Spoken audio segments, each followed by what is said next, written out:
Olá, seja bem-vindo a este canal denominado Momentos de Reflexão. Meu nome é Humberto Magalhães. Hoje o tema que iremos abordar é a reconciliação. Mas antes, vamos ver a vinheta deste canal que dá o tom de sua natureza.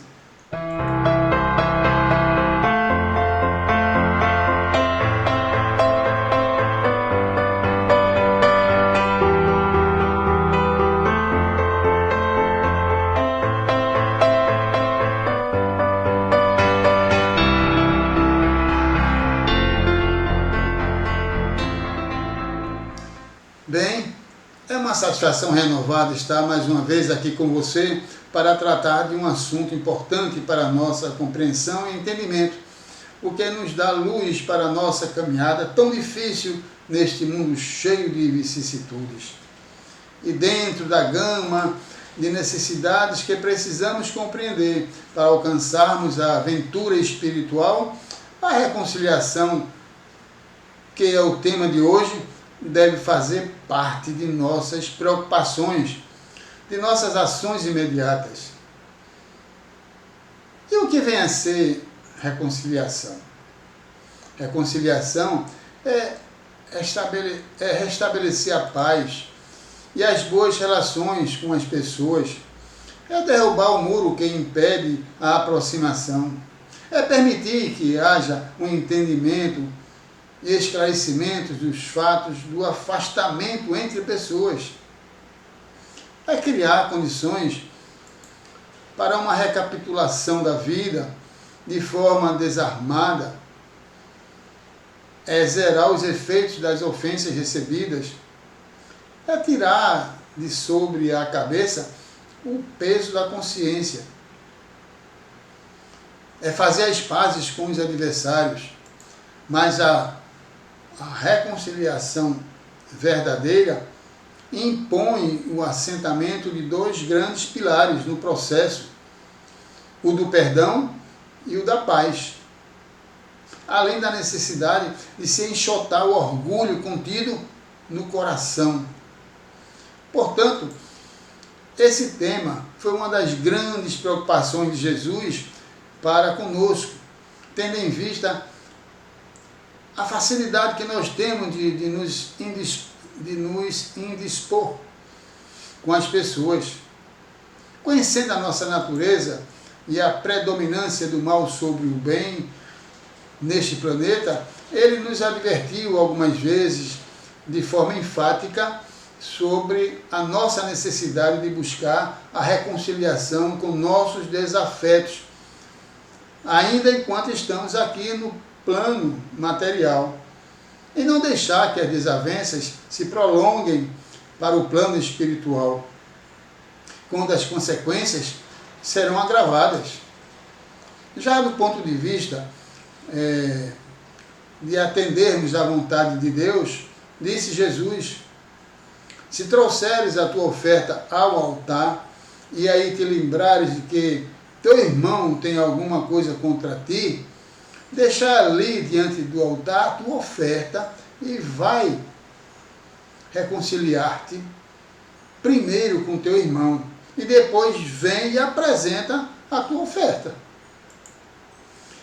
Porque a reconciliação é uma das condições para que estejamos em sintonia com Deus. Afinal, somos todos irmãos, filhos de um único Pai que é Deus, e devemos nos amar reciprocamente, para que sejamos uma verdadeira família. Daí também a necessidade do perdão, para que possamos melhorar a nossa condição evolutiva espiritual. Mas por que existe a necessidade do perdão? Primeiro, porque Deus fez o perdão das ofensas uma das condições necessárias para se ganhar o reino dos céus.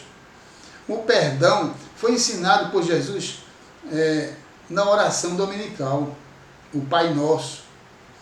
Quando estamos orando, dizemos: Senhor, perdoai nossas dívidas, assim como nós perdoamos aos nossos devedores.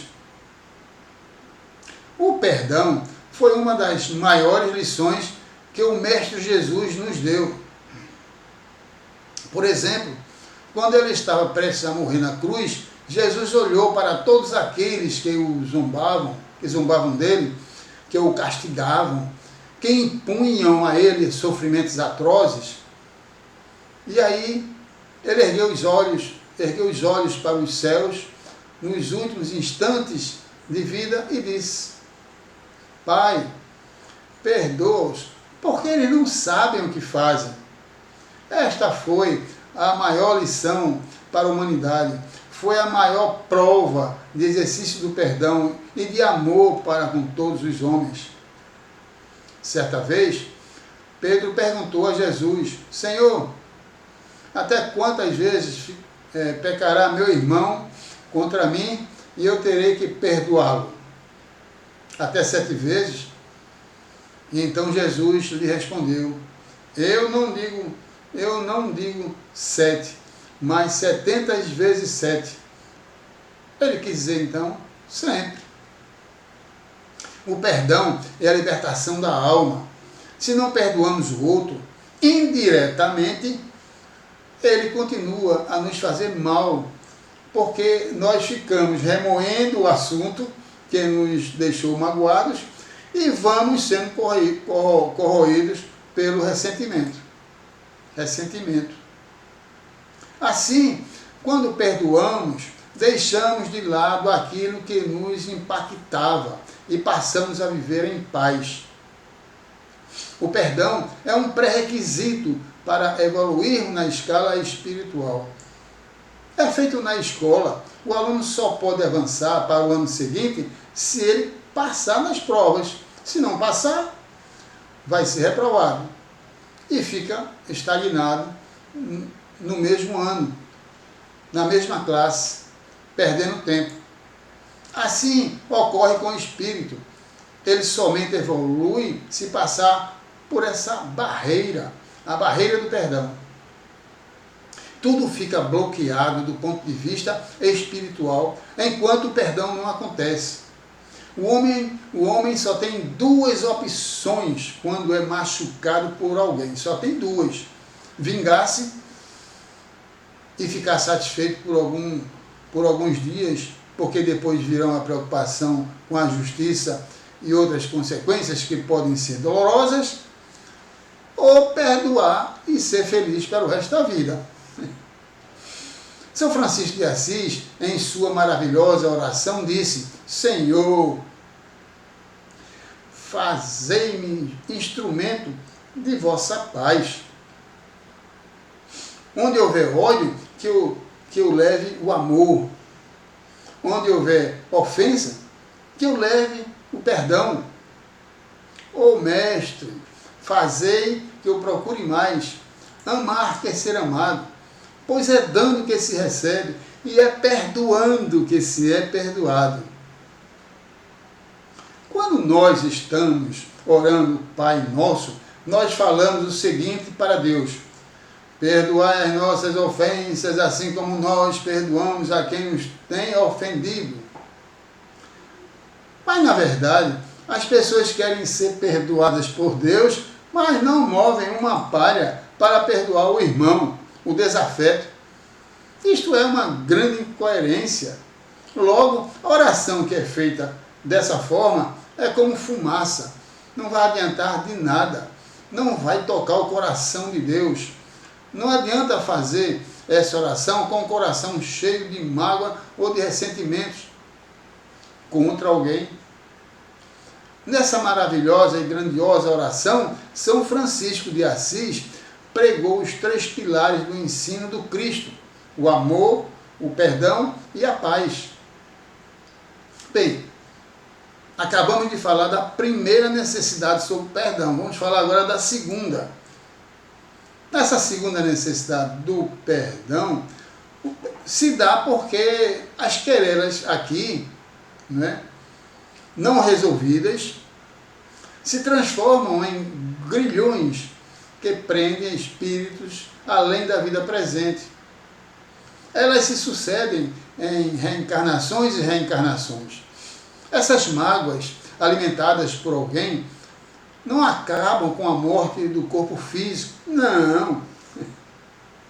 Elas continuam a existir no mundo espiritual. Nas reuniões mediúnicas, por exemplo, as reuniões de desobsessão, é o que mais se vivencia. É a chegada de espíritos embrutecidos pela mágoa, pelo ódio e pelo desejo de vingança, decorrente de uma querela antiga, que pode ter sido originada na existência mais recente ou em outras antigas, que atravessam múltiplas reencarnações, criando-se, em decorrência disso, muitas dívidas que os fazem sofrer.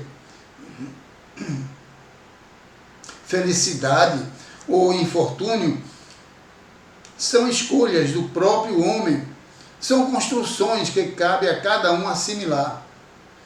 Na prática do perdão, como em geral na prática do bem, não há somente um efeito moral, há também o efeito material, porque a morte, como nós sabemos, nós conhecemos, não nos livra dos nossos inimigos.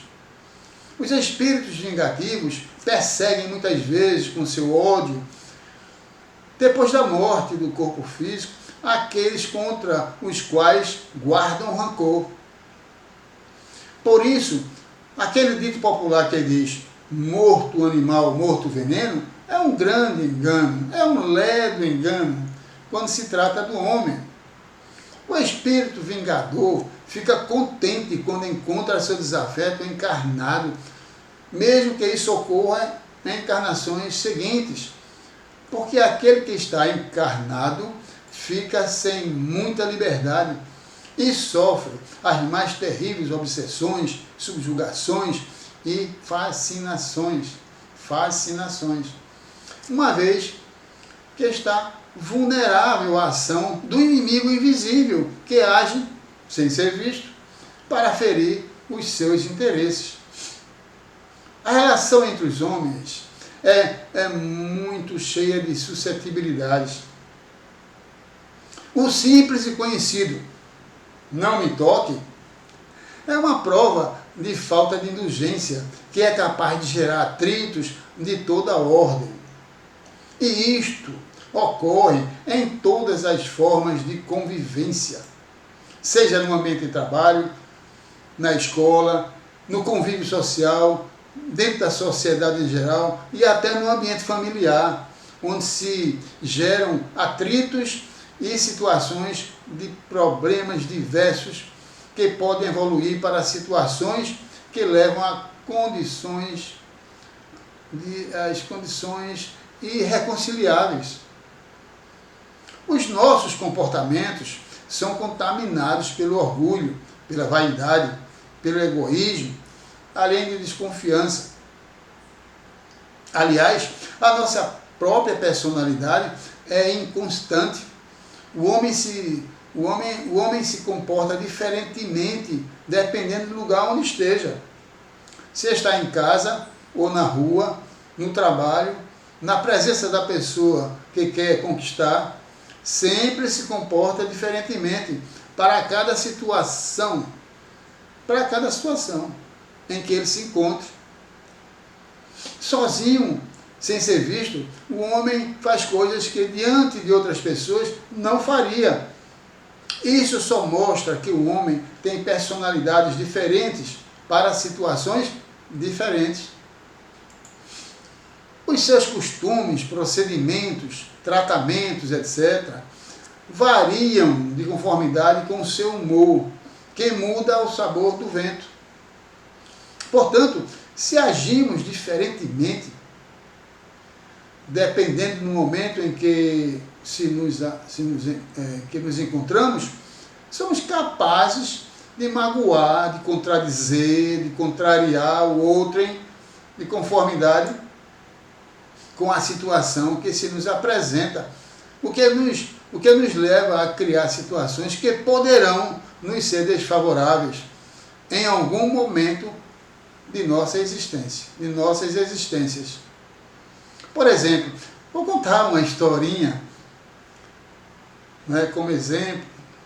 Certa vez, um rapaz que se deslocava em um metrô tratou de forma desrespeitosa um cidadão de meia idade que lhe pisou o pé sem querer, mesmo ele tendo se desculpado pelo incidente.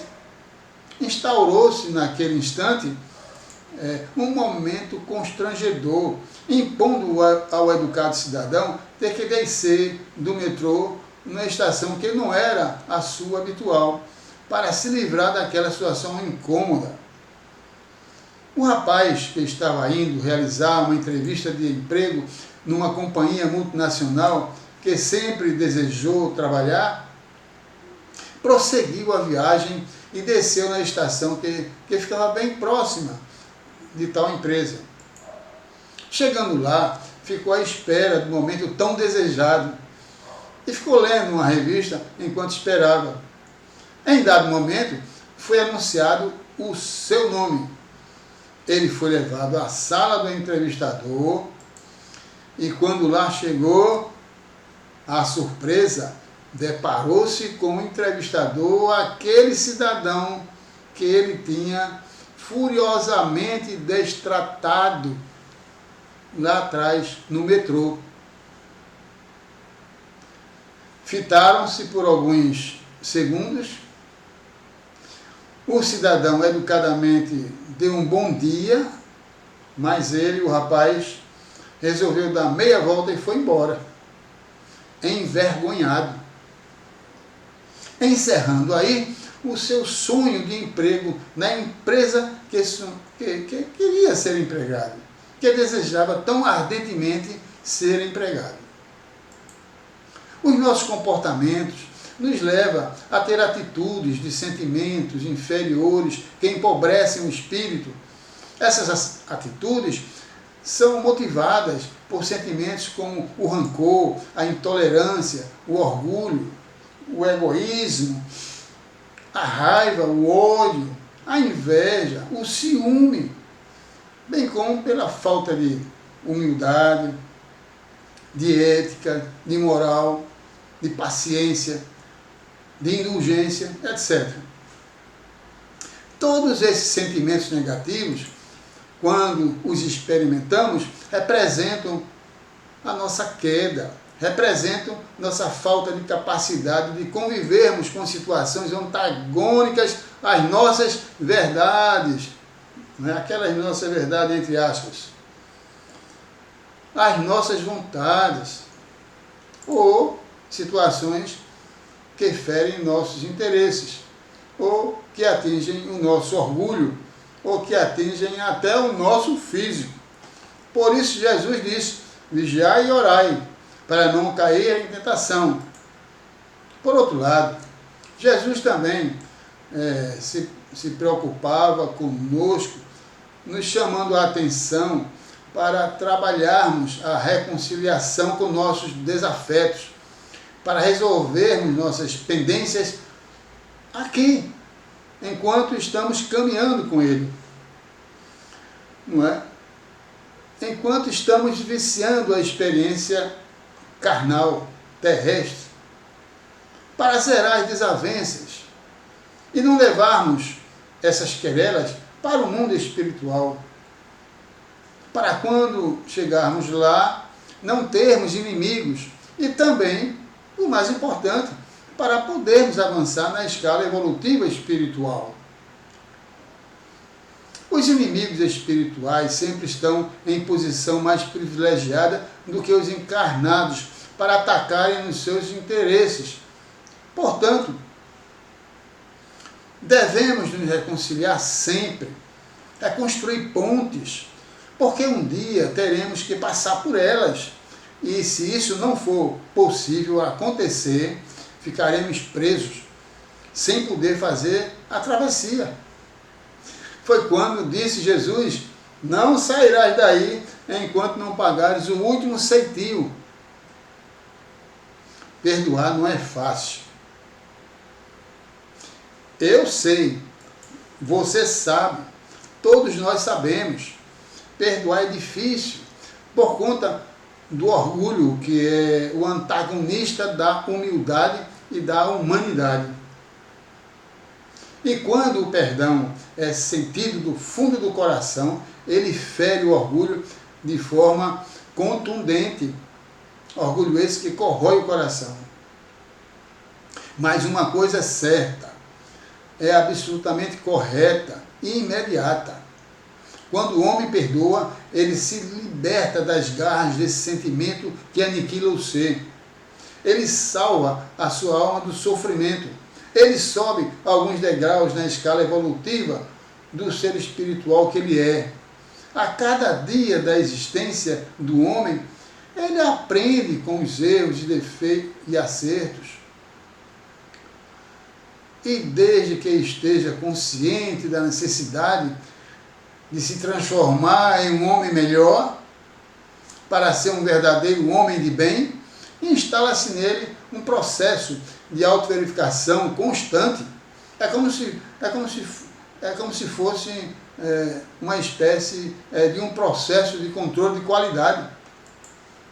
Ele passa a rejeitar procedimentos nocivos, deletérios, e quando ele comete algum tipo de equívoco, algum tipo de engano, mesmo que involuntariamente, fica envergonhado. Isso representa um avanço moral. Allan Kardec, na decodificação da doutrina espírita, numa pergunta que fez ao Espírito Santo Agostinho, está lá na pergunta 919 do Livro dos Espíritos.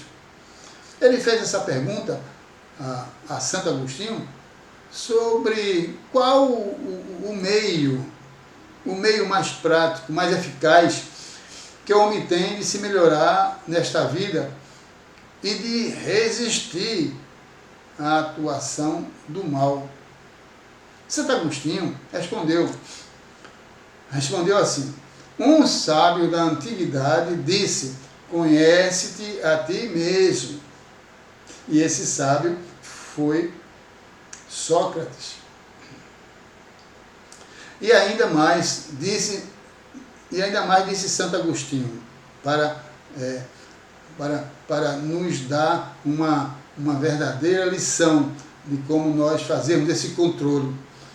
Ele disse o seguinte: uma maneira prática de exercitarmos o autoconhecimento é, ao deitarmos para dormir, perguntar à nossa consciência se naquele dia fizemos algo contra Deus, contra o próximo e até contra nós mesmos. Assim, podemos obter respostas que nos darão o descanso para a nossa consciência ou nos darão a indicação de que o mal precisa ser curado. Na verdade, todo santo dia é um dia de luta que enfrentamos.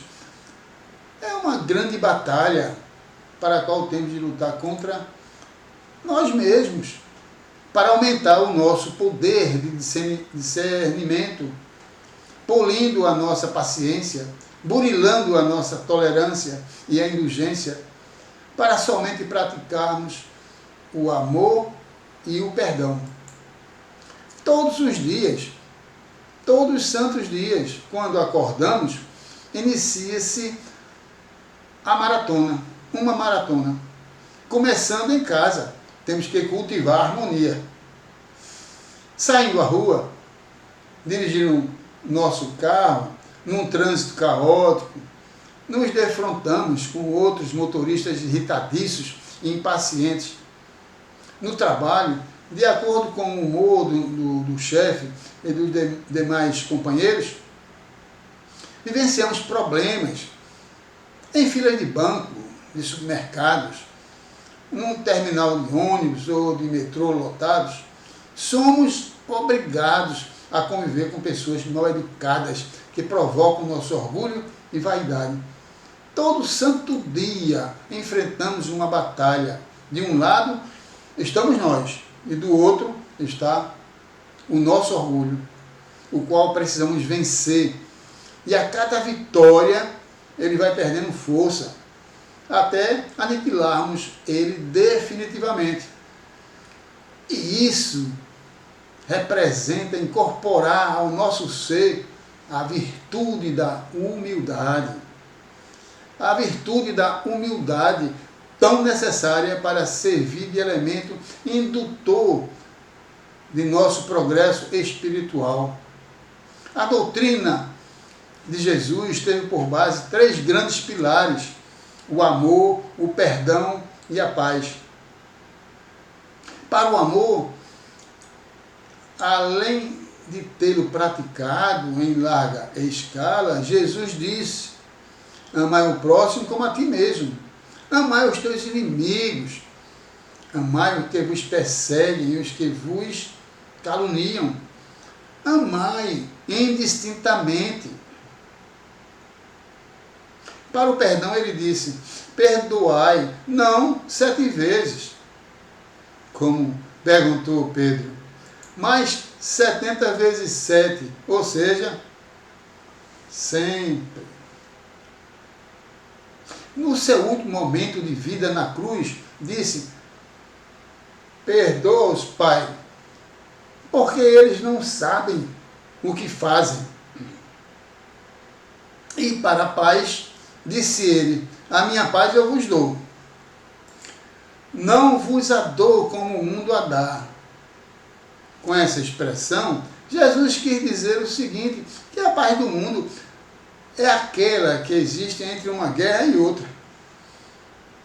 Ou seja, a paz não é constante e está sustentada apenas no bom humor ou no bom ânimo da humanidade.